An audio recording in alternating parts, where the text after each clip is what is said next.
Hi, I'm Jean Nolte, editor at Fons Porter. And I'm Colleen. I'm the sewing specialist at Fons Porter. In this tutorial, we will show you how to create the quilt called Simply Chevrons. And this is really a simple quilt. It looks a lot more difficult than it is. It starts with 5-inch strips of assorted prints and a background fabric. Exactly. So the first thing that you're going to do is get some fusible 5-inch wide strips, the same as your fabric strips, and we're going to make marks all the way across. Follow the directions for the intervals that they're asking you to place onto your fusible, and those are going to be your guidelines then for creating chevrons. Okay, so the next thing, after you've got the straight lines, you need to mark. We need the valleys and the peaks. So what we did is found a small ruler that we can have a right angle, and the easiest way was to then go in and actually mark the ruler so we didn't have to constantly be looking for guidelines. And it caused kind of a little lip, so it slides right up to our You know, if you just flip that ruler over, there's a nice line. The diagonal on the ruler, we matched up with the verticals on our bar, and we found where it intersects the parallel lines on each side. So when we dropped in a piece of painter's tape really quick, and now when I slide it in there, it slides right up to the edge. It catches right on that edge. So you're going to mark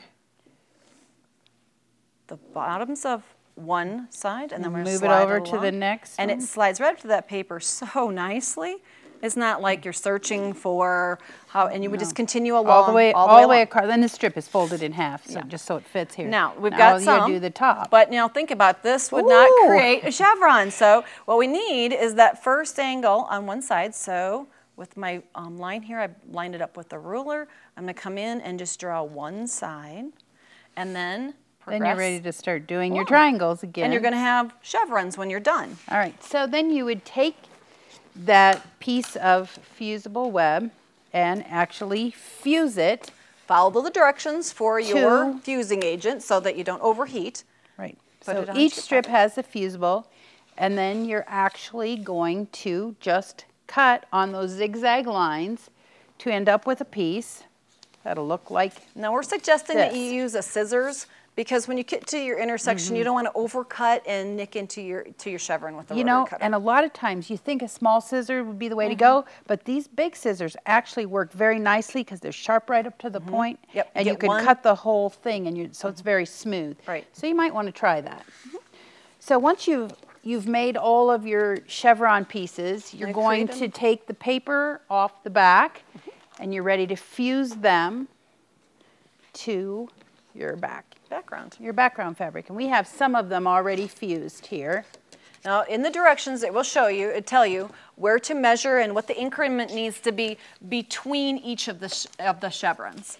And so I went in then and measured the appropriate amount and made little dots with a disappearing style pen so that we would have little registration points to follow. All right, so this, now I've got the paper off, is all ready to go.